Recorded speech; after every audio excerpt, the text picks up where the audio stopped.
Hello and welcome back to another video. Today here again on Test Drive Unlimited 2 with Project Paradise 2 and the unofficial patch installed. So a couple of weeks ago we took a look at these three Lamborghinis. I purchased them and drove them for the first time, having never experienced Lamborghinis in this game before because they weren't in the base game. These three were added as part of that unofficial patch, which has been around for a little while, but this is my first time experiencing them. But it was a lot of fun, so I thought today I would come and check out some more cars that weren't in the base game, that are slightly less Italian. Let's hop in the Gallardo though and drive over to purchase them.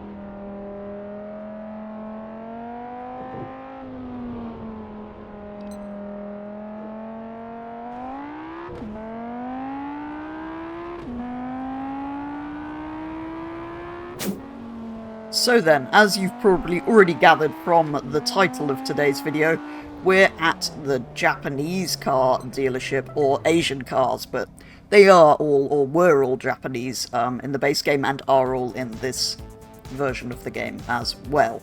So let's head on in, where there are obviously the cars that we've seen before, but a couple of surprises, including an R34 Skyline, and lurking around here, is that a Supra? This is also not part of the base game, the 370Z Nismo, but I already own one of those. I used one for a championship, and it's kind of fairly similar to the standard 370Z we already had in-game.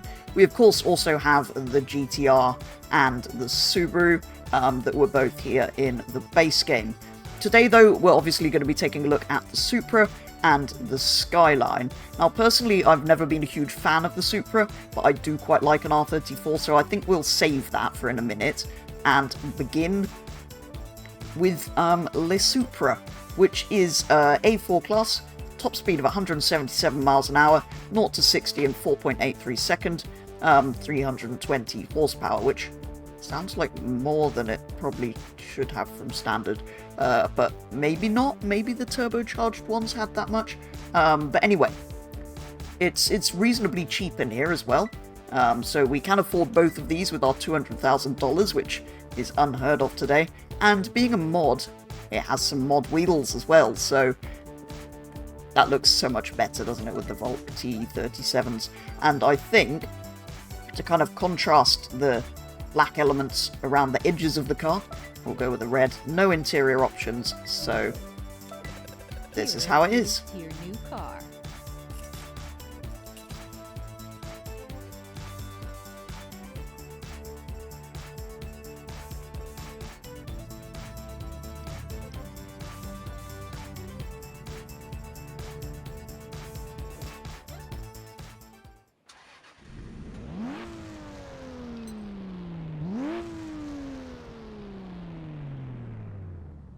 Doesn't sound too bad.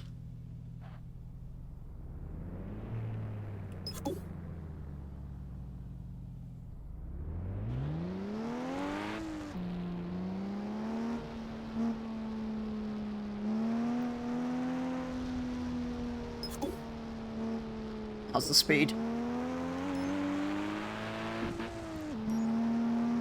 I mean, it's not that fast, but it is Asphalt 4 category, so it's kind of the same as your DB9s and your Weissmans. They're the only cars in that category I've bought in this current save of the game. It's not bad, but it's not faster than a Veyron like some people would have you believe. Sounds even better from interior view. Looks pretty good in here. Do the indicators work? Yes! Always got to test that, because in some cars, well, the base game cars, they often don't in interior view. Oh, that's not going to work. Here we go. Yeah, there is quite a bit of turbo lag. Kind of 80s Group B car levels. What's going on here? Is this two vans that have, like...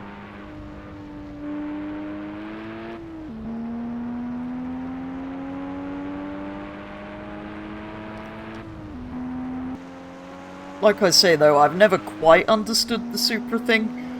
Personally, I do prefer the Skyline, which I do actually quite like, although not for the current prices they trade for, but let's go and have a go in one of those.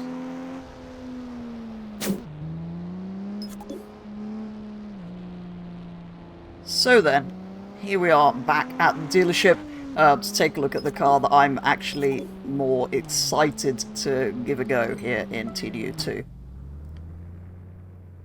And of course we get a nice cinematic of the Supra rolling in. So, where is the Skyline going to be this time? The dealerships are sort of randomized. It's over here. And somehow we don't know the 0 to 60 or the top speed of the thing, but we do know it produces 332 horsepower. It is a bit more expensive at $85,500, but that's still substantially less than they are in reality. At that price, it's quite a tempting proposition. This actually has the steering wheel on the correct side as well, which is interesting.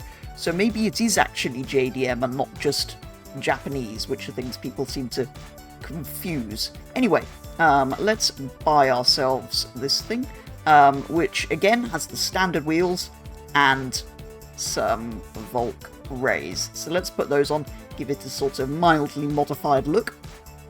Unfortunately, there is only one colour available, which is Bayside Blue, which I know a lot of people love, but Midnight Purple, please. Or, if not Midnight Purple, Millennium Jade, maybe. Anyway, here are the keys to we your can new car. finish it in a different colour later, but I feel like a lot of you guys will like Bayside Blue, so maybe for today's video we'll leave it alone. Anyway, here we are. It does look good. There's just something about the looks of these that I do quite like, whereas the Supra, I don't know. Anyway.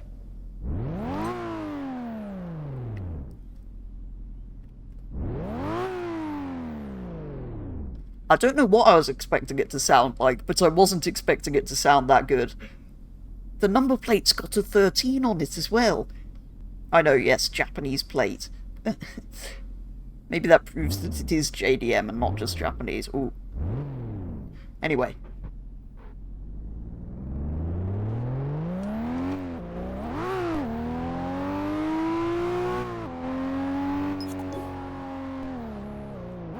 Oh, I love the indicators on this as well. Look at that. How cool is that?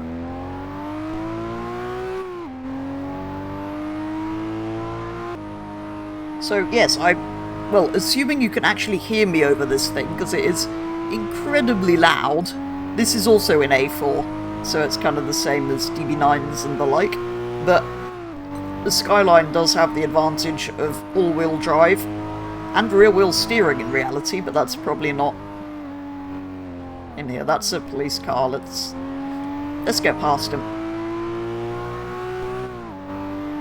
Yeah, it's not bad, but there is a bit of lag to it. There's a bit of a weird sound. I don't know if that's supposed to be the turbo, but I feel like the audio's... something funny is going on. Interior is just iconic Skyline. Oh, I love that it's got a Sony CD player. These have had CD players?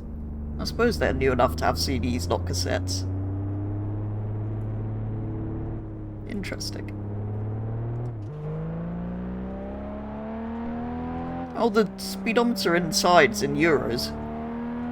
I suppose that also kind of makes sense. Maybe it is literally a Japanese import.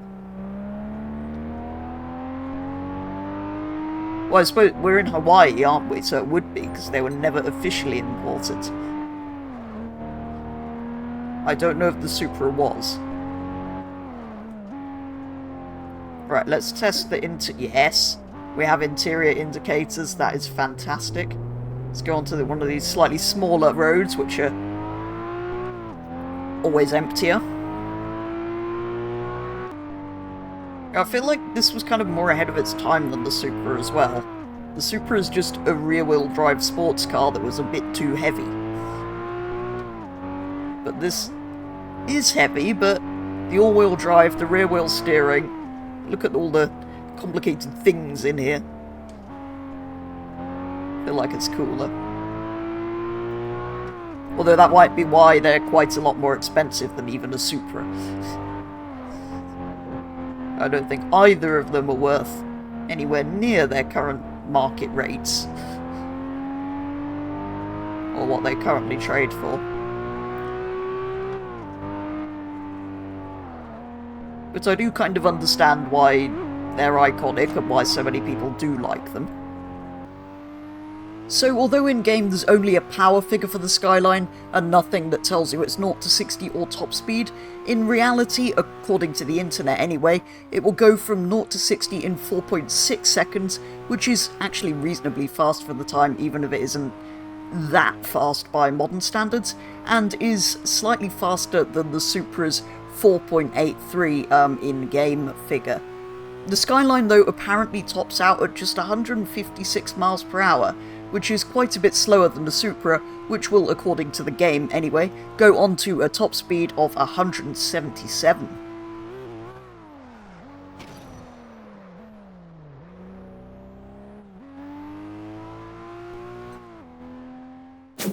I still think, though, that the Skyline is the one of the two that I would have. Do let me know which one's your favourite in the comments below, though. As you can see, I've put them over here in, well, the best house and garage, where the Lamborghinis are, along with my two Astons, and moved some other stuff out. I may rearrange stuff again after the video. But this is the other modified or modded-in Japanese vehicle, the 370Z Nismo, which I already had, and these are the two new ones. That, though, is going to be all for today's video, so do let me know your thoughts on these two Japanese icons here in TDU2. But for now, that is going to be all, so thank you very much for watching, and I'll be back with the next one very soon.